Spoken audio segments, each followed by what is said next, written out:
अब भैया ऑलरेडी पति और पत्नी दो आदमियों के बीच एक पैदा हो रहा है आगे की सृष्टि में, बहुत है ऐसे। तो कहा कि जब जीवात्मा को भगवान ने कहा था कि भाई तेरे को मैंने ब्रह्म यह अच्छा शरीर दिया, मानव शरीर, तो इसके बदले मेरी क्या सेवा करना चाहता है? तो जीवात्मा ने कहा प्रभु मैं आपकी क्या सेवा करूं? तो भगवान ने कहा सेवा मेरी ये कि जन अच शरीर में जे लोग कीड़ा मकोड़ा बहुत मरना चल, अरे मनुष्य जो निमन लाए लोग होता वो पुण्य च मेरी तरफ से।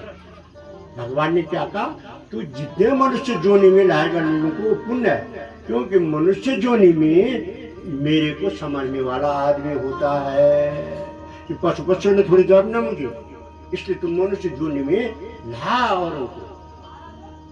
तो इसलिए एक आदमी अगर एक बच्चा हो गया तो दोनों में से एक का उद्धार हो गया, मूर्ति के बदले मूर्ति।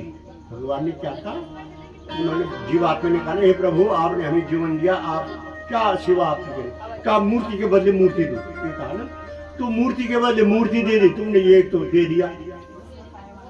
तो कहा भाई एक के बदले हुआ और दूसरे के बदले, है ना, एक का उद्धार हो गया, चलो मानो एक का उद्धार हो गया, अब दूसरे का तो नहीं होना क्योंकि दो के बीच एक हुआ है, तो इसलिए वो दोनों के उद्धार के लिए।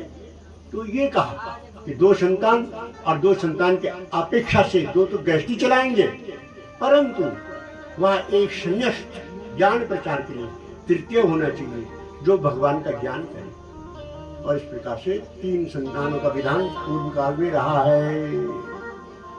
संन्यास्त ज्ञानमय संतान सबको ज्ञान देना चाहिए, परंतु संन्यास्त कहा गया उसमें। तो बोले सांचे दरबार की